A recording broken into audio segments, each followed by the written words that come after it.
Hello everyone, welcome if you're new, welcome back if you're not. I'm Chloe. And I'm Eli. We're about to get fucked up. And talk about some fucked up shit.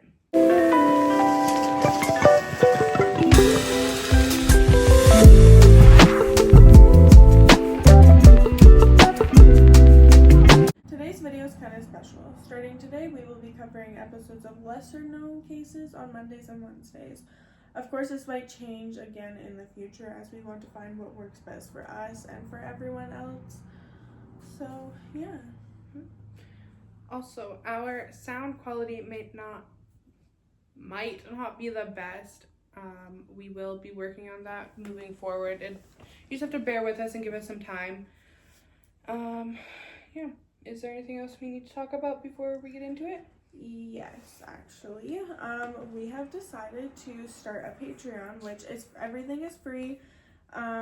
As we don't want to post some of the more graphic photos on YouTube. If you're interested in that, the link will be in the description, along with our other social medias and our sources for this case. So let's get into it. Let's get into it. Today's case is about a little boy known as the Boy in the Box. I just want a little bit. The little boy known as the Boy in the Box was a 4-year-old boy born on January 13th, 1953. There isn't a lot about him before this case, so we're going into it, just diving into it right off the bat. Supposedly, he was first found February 25th, 1957 at a garbage-filled local by a young man checking his rabbit traps, but he was too afraid to say anything to police because of the rabbit traps, so he never said anything. Rabbit traps were like illegal to have or something. Yeah, I don't know. Another person found him because he knew of the rabbit traps and wanted to see what was going on with them or if anything was caught, kind of thing. And he found the kid's body and was a little hesitant on saying anything at first, but then he went to the police the next day. Did he like kind of go into there? I wonder if he went into that wanting to steal the rabbits. I don't know. You know? I don't know. Maybe. I just want to steal the rabbit to make some rabbit stew. That would be really unfortunate. Fine, though. Yeah. I'm happy he went to report it. Me too. At least someone reported it. Yeah. He was found nude, malnourished, and beaten.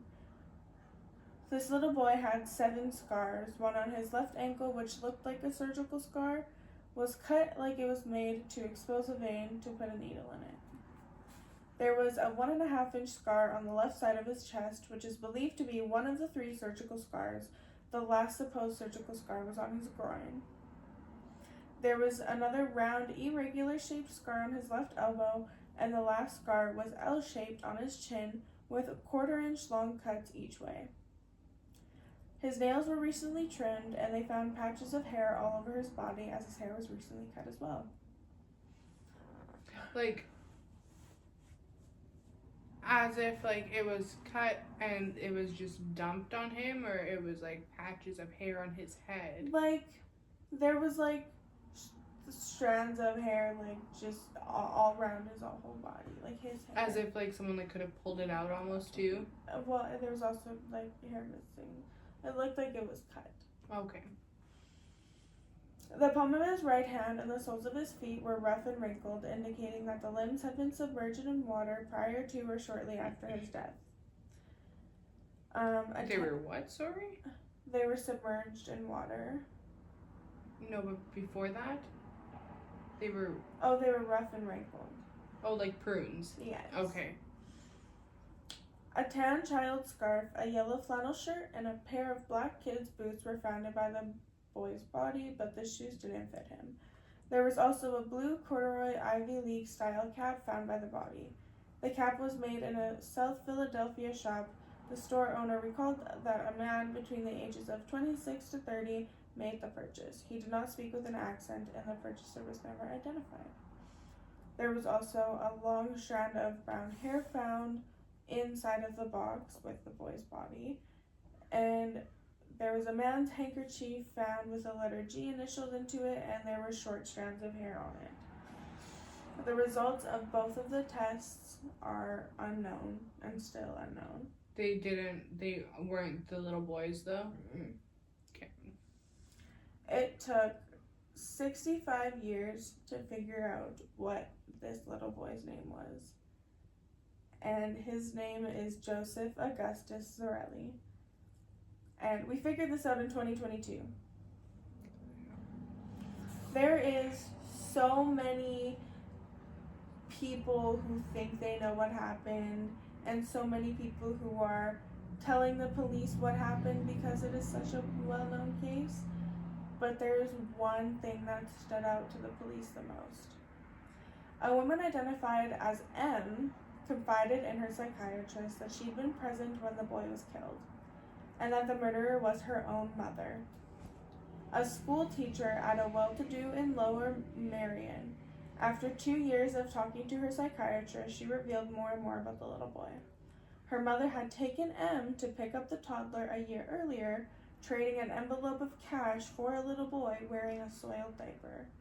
A year of regular abuse followed until one afternoon, after throwing up a meal of baked beans, M's mother became so enraged she threw the boy into a bathtub and beat him, then smashed his head against the floor tiling. Just 13 at the time, M was sitting on the toilet when the boy's beating took place, and she accompanied her mother to dispose of the body. No wonder she's seeing a psychiatrist. Yeah. And to this day, the case is still open. There's no murderer has been found, no nothing. Okay, so this is obviously like M's little brother. Yes. Okay, so. Well, hold on. Or. I don't know. Because nobody actually hold on. Nobody knew who the family was. Oh, it was up just until like... recently. They found out who their parents were, and they found out that he actually did have half siblings. Oh yeah, but she paid for him. This brought woman paid for him and beat him and then killed him. So apparently, according to this woman, but also some people said that this little boy is actually was a girl, because of the facial features and because of the length of the hair that was found. That doesn't mean. But nobody knows like the gender or anything. But yes, this is the case of Joseph Zarelli, and it is still open. And it is now August 11th, 2025. Okay, wait, I'm still confused. I'm still lost. There is not a lot of details before the case. There's not a lot of details within the case about the family or about the little boy. Okay, so obviously this little boy wasn't like related to. Okay, allegedly this little boy was bought in by this woman. Mm-hmm. So he wasn't related to this woman and M. Yes. Okay, I understand that. But he was going to grow up as their sibling almost. Kind of thing. Or was it like? I don't know why she bought him. Like, cause from the moment she bought him, was it just abuse? It was a year full of abuse From the day she bought him. Yes. Buying a child is crazy. Yes. Sorry. But this is all alleged. Like, this is all supposedly. Either way, buying children does happen, so and that is crazy. Quote me on this. I've heard about this case before, but I've never heard that. That's absolutely. Oh my god. Why do people think that? Why do they think that he's a girl? Like, why do people think that he's a... Because of the way his face looked. Because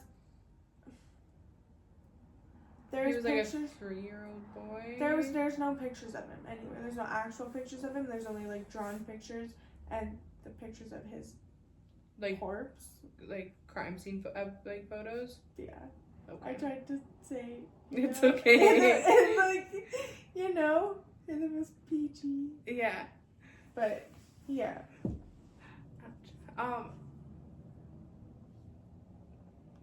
But like the kid was like, it was like his name was Joseph. Mhm. He was maximum 4 years old. Yes. His birthday was February 23rd, I think. Or, no, January.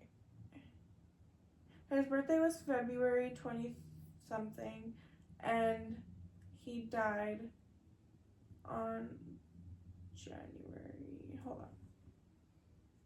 Just pause. Yeah. Reminder, Chloe. Yes. Put the dates in. I did put the dates in. I sure don't. I meant on the screen. Oh. Because we could just like clip this part out. Yeah. Okay. His birthday was on January 13th, and his body was found on February 25th. He was born on January 13th, 1953, and his body was found February 25th, 1957. So he was 4 years old. Yeah. He just turned 4. That's crazy. Yeah. So it was right after his 4th birthday. Yeah. I don't really think you can tell a gender of a child, like a 4-year-old, really, especially if like. I don't know. I think that's why it was so confusing. Yeah, I don't know if you can really like. I don't know if I've seen a picture for sure, but I still feel like you can't really tell a gender without without noticing how a kid dresses, if that makes sense. Yeah. Or like actually like, you know, Like well, changing a diaper, yeah. giving a bath, like, you know, like bathing suit area. Yes. So that is the case of the little boy in the box, or Joseph Zarelli. I hope you guys enjoyed today's special video. We will be posting 3 times a week, Monday, Wednesday, Friday. And yeah, so I guess we'll see you guys in, what, 2 days? A day? Yeah, 2 days-ish? Ish. Roughly 2 days. Depending on when you see this. Yeah. Anyways. Yeah. Bye guys, see you! Bye.